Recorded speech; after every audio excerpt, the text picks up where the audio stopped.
chapter 1. We'll look at 1 Samuel chapter 1 and also chapter 2 this morning. It's good to see all of you here, especially as we've already mentioned, we're so thankful today for our mothers and for everything they mean to us. But as always, it's the Lord's Day, and it's definitely a blessing to be here to enjoy that. Through God comes all good and perfect things, and what a blessing it is, and what a foresight He had in blessing us with mothers in the way that He has. So we thank you all for what you do today. And today's lesson is kind of played out for about the right time. We've been going through a series of lessons on the home, on God Give Us Christian Homes. This will be lesson 9 in the series. Usually I have it probably about lesson 10 or so, but I thought we'd bump it a little bit up the list today for Mother's Day. And think about a woman that is many times overlooked. While her son is not, many times she is overlooked. But I want to talk about the mother of Samuel, and that is Hannah. She is a mother who made a difference in a time of evil. And we live in a very evil world today, a very evil society today. And you mothers can make all the difference in the world in your children. And I encourage you to do that. I trust that you are, and I hope and pray that you'll continue to do so, because you truly make a difference so much in the lives of your children. Probably more so than you know at the time of it, but later in life as you look at it, you really make a difference in who they become, and more importantly, who they serve, whether it's the world or whether it's God. And when you look at the backdrop and you look at the backstory of this time frame, you really have to go back to the book of Judges. And we don't have time this morning, but when you look at Judges 17 through 21, you see just how bad society was at that time. And really, for lack of better words, it was one of the most sickening times in the history of God's people. To say the least, society was a cesspool. It was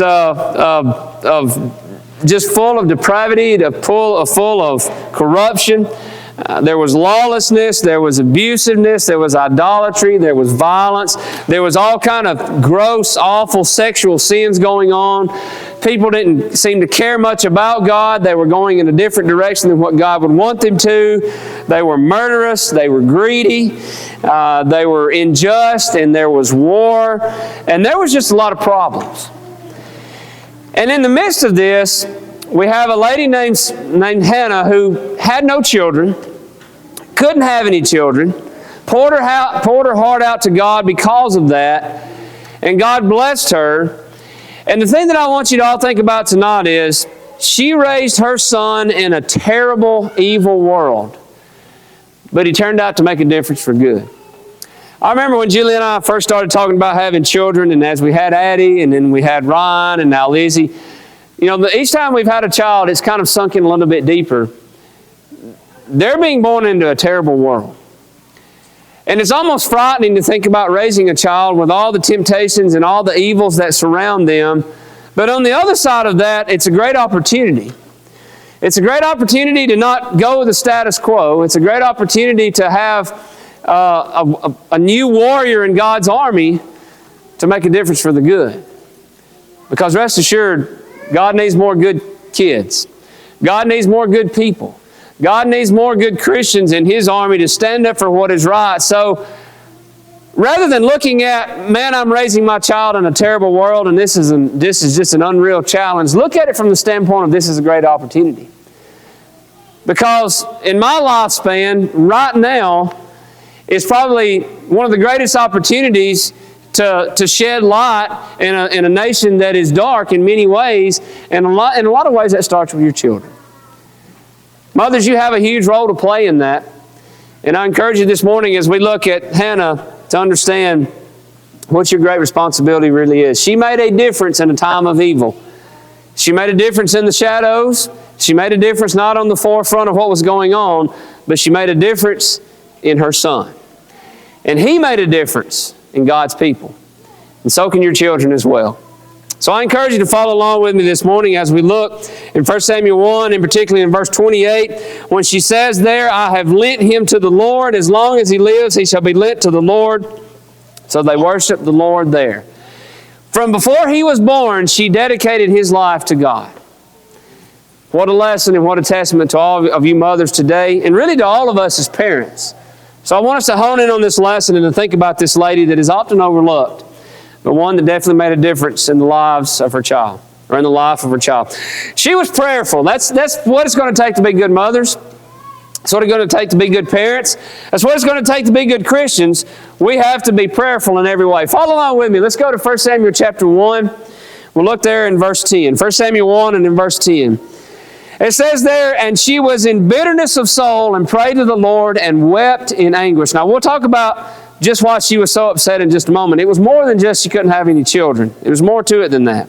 In verse 11, then she made a vow and said, O Lord of hosts, if you will indeed look on the affliction of your maidservant and remember me and not forget your maidservant, but will give your maidservant a male child, I promise you, Lord, I will give him to the Lord all the days of his life, and no razor shall ever come upon his head. We look at the kind of the back information to that. What she's vowing is that she would give him to the Lord, but that he would also carry the vow of the Nazirite, which meant that ultimately the razor wouldn't touch his head, but he would be pure in every way all the days of his life. That was the promise that she made to God. And you go down into verse 15, she says there, but Hannah answered and said to Eli, who thought she was drunk, who thought she was intoxicated, she was there praying. She really wasn't saying anything verbally, but her mouth was moving, her eyes was closed, and he thought she was drunk. She was so emotionally involved in what she was doing, he thought she was drunk. But Hannah answered and said, No, my Lord, I am a woman of sorrowful spirit. I have drunk neither wine nor intoxicating drink, but have poured my soul out before the Lord. And finally there in verse 17, Eli answered and said, Go in peace, and the God of Israel grant your petition, which you have asked of him. To put it very simply, Hannah is struggling here. She wants a child with every ounce of energy she has in her life, but for whatever reason, God has not blessed her until this point. And I think what we study and what we find as we study God's Word is that a lot of times God delays for a specific purpose. Not to hurt us, not to harm us, not to make us sad, not to make us sorrowful, not to make us bitter, but to teach us to trust in Him. And to teach us that maybe we're not ready for what we think we're ready for. And it might be a lot of different things in life, but what it caused within Hannah was an increased faith in God, not a rejection of God, not a turn away from God, but an increased faith in God that she would lean on Him, trust in Him, and not just to have the child, but to make sure the child is what he needs to be moving forward. She was dedicated both to God herself and to her child to make sure that he's dedicated to God as well. That's what it takes to be a good parent. In particular, that's what it takes to be a good mother. You've got to pour your soul out to God. You've got to pour your heart out to Him. And you've got to ask Him for those blessings. You've got to ask Him for the strength to do what you need to do. It was a very low point in her life, and a lot of times it's very easy to turn from God during those times. But we can't do that. When you look into her rival at the time who had children, Elkanah had children by her, and she rivaled her. She was mocking Hannah. She was making it worse. Hannah felt worthless because she was barren. Hannah felt worthless because she couldn't give her husband the very thing that she wanted to give him, and she couldn't be that mother that she wanted to be. But rather than doing what we so many times do when we struggle, when we hit rock bottom, rather than turning from God, she turned to God. And I would encourage all of you as mothers and all of us as parents and as God's people to never turn from God when the going gets tough. In fact, that's when we need to turn to Him even more. We don't forget Him during the times of good. We don't forget Him during the times of blessing for sure. But we definitely turn to Him when things are hard on us. Prayer is the answer to a distressed soul, and we need to remember that. Hannah teaches us that, and she teaches us to pour out our hearts to Him. One of the best examples that we have in Scripture is of the persistent widow. Jesus told a story about her in Luke chapter 18 and in verse 1, where He is teaching the disciples there that we always ought to pray and to never lose heart. In other words, you don't ask once or twice, and if it don't work out, you quit.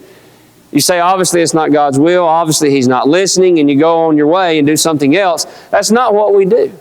It's not what God intends us for us to do.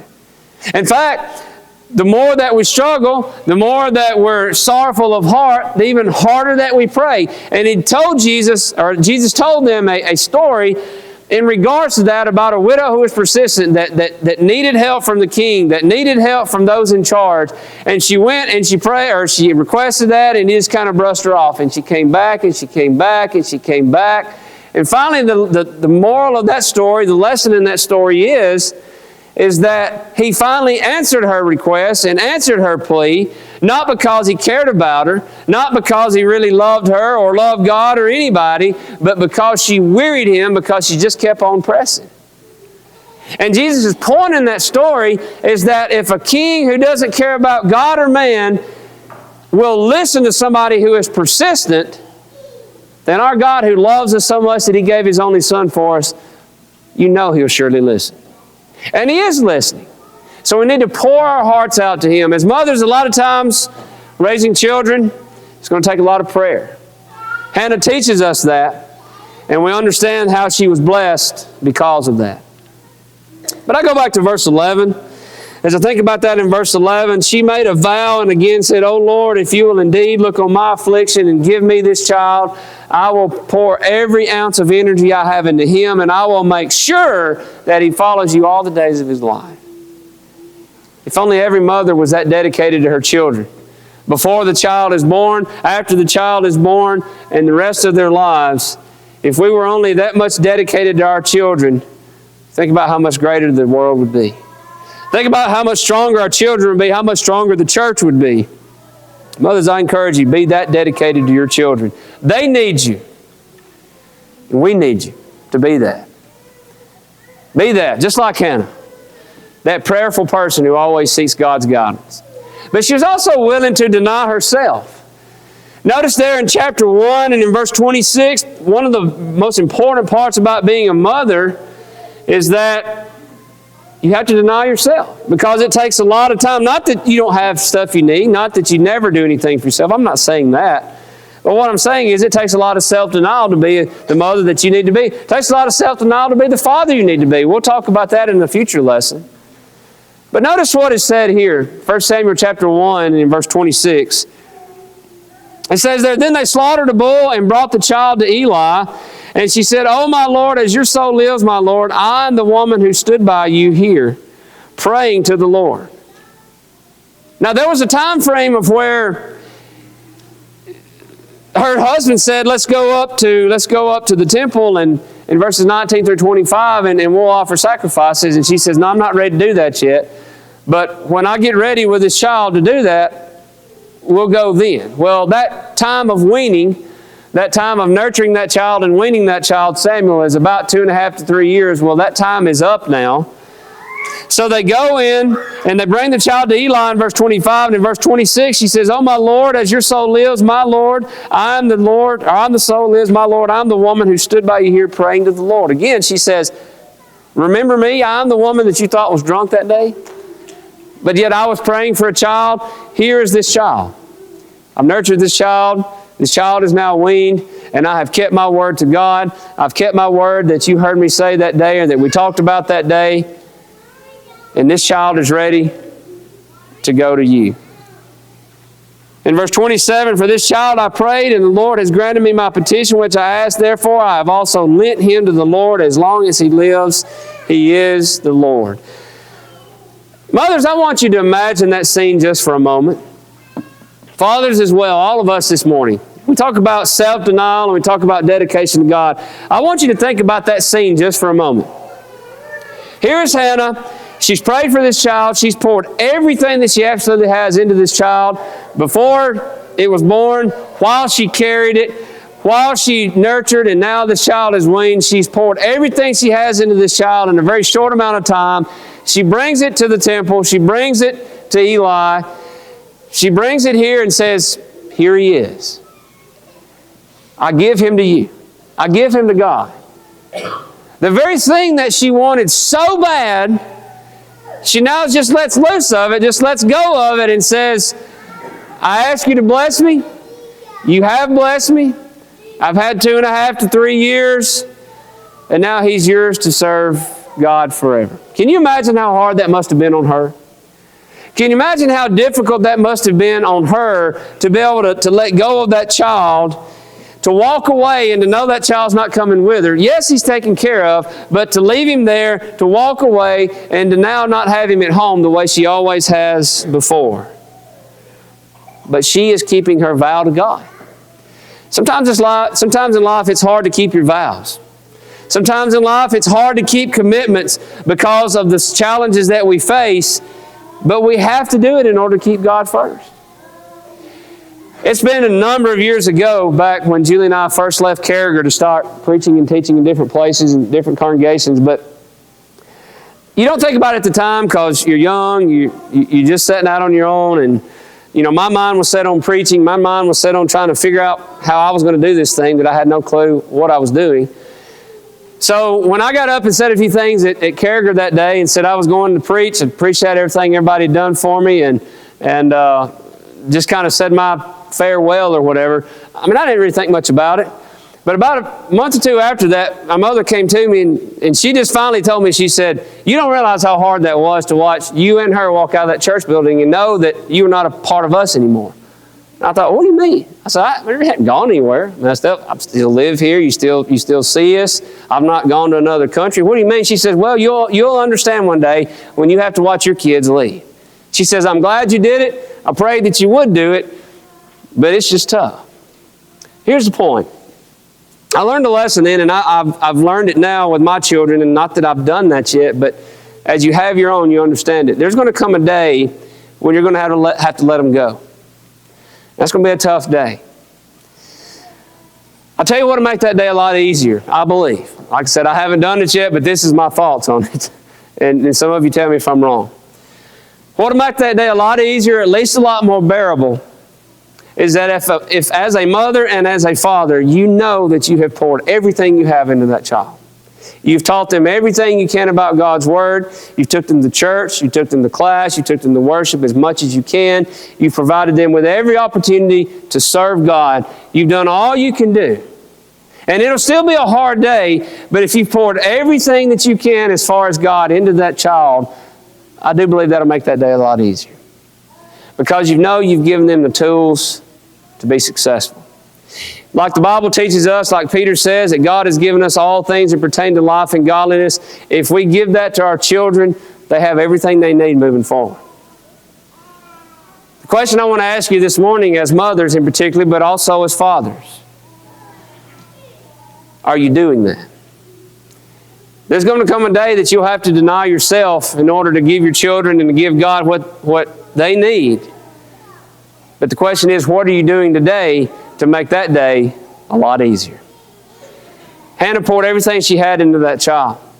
The child can learn a lot in the first several years of its life. What are you doing for your children?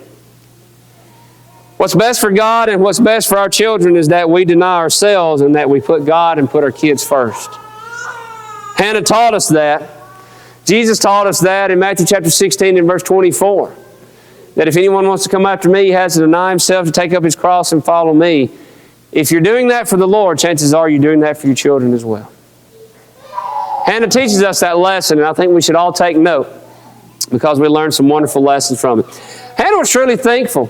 When you look into chapter 2, in chapter 2, verses 1 through 10, you see Hannah's prayer. We won't read all of that this morning, but I do want to point out one part about it.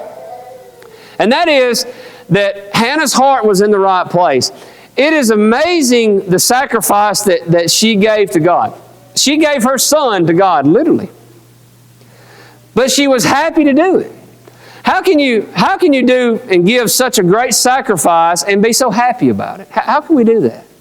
How can you be so joyous about giving up so much in the service of God? Well, your heart has to be in the right place, and I believe hers was. Your heart has to be in the right place because you understand that you're doing the right thing. And I love what she says in verse 1 of her song of praise. She says, "My horn is exalted." When you study that phrase and the background of that phrase, what that phrase means is that it's kind of a war term or a war victory term. But what that means is that it symbolizes strength, it symbolizes power, and it symbolizes victory. She says, "I have the victory."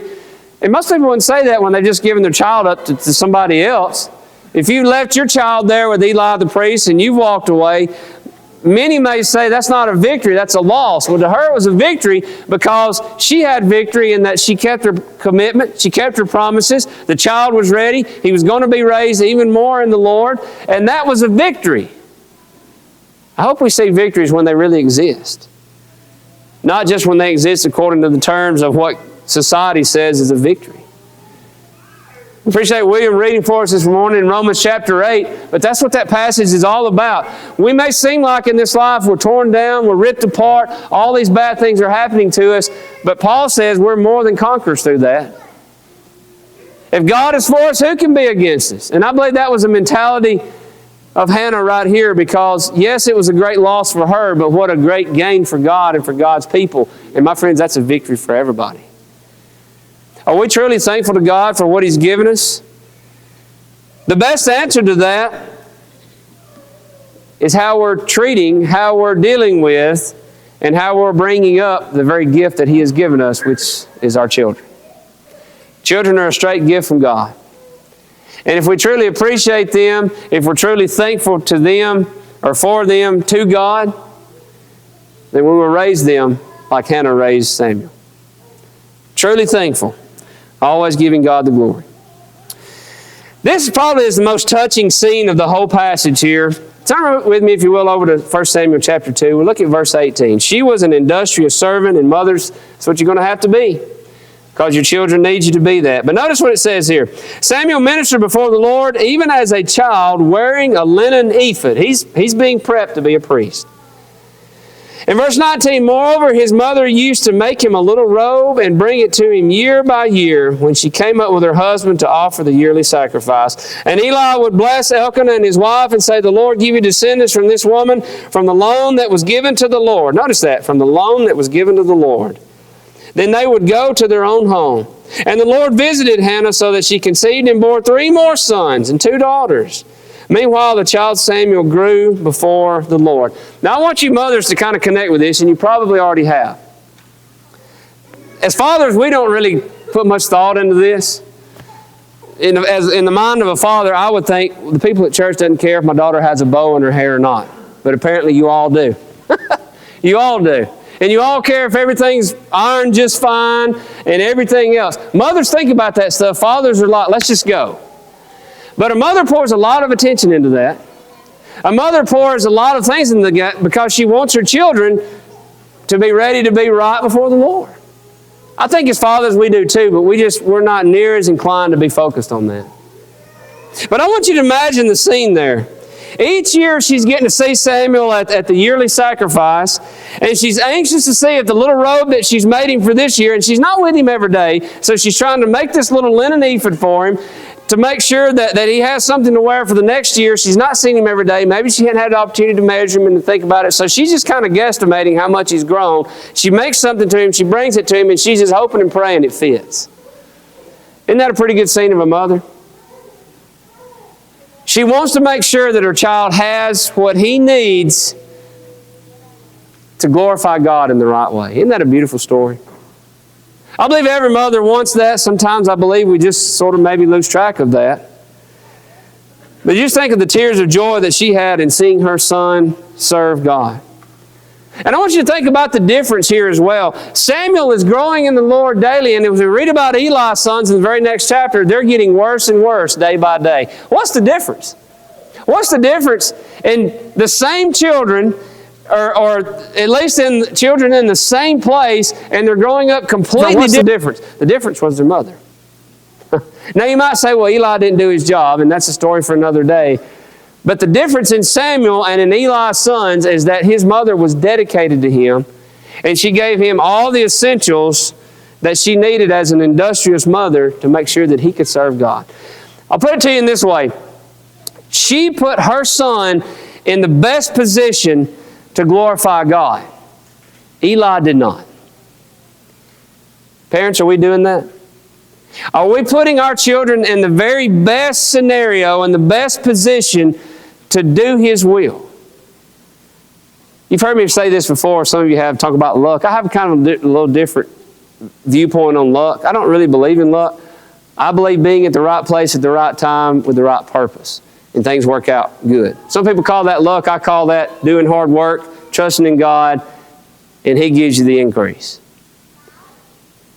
Samuel wasn't lucky. He was fortunate to have a good mother. He wasn't lucky. He was in the right place with the right things to do what was right.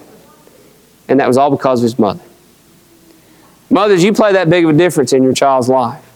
You have that huge a responsibility to properly clothe, and that's not just with physical clothes, that's with a lot of different things, but to give your children what they need to serve God and to serve God the entirety of their lives. What you do for them today will carry on the rest of their life and for eternity. So I encourage you, make a difference in their lives today.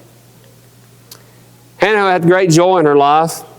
Psalms 127, 3 through 5, she understood that they are gifts from God like arrows in the hand of a warrior. A quiver full of them we should be joyous about. She was joyous about Samuel. I believe she was joyous about the rest of her children as well, but we definitely know she was about Samuel.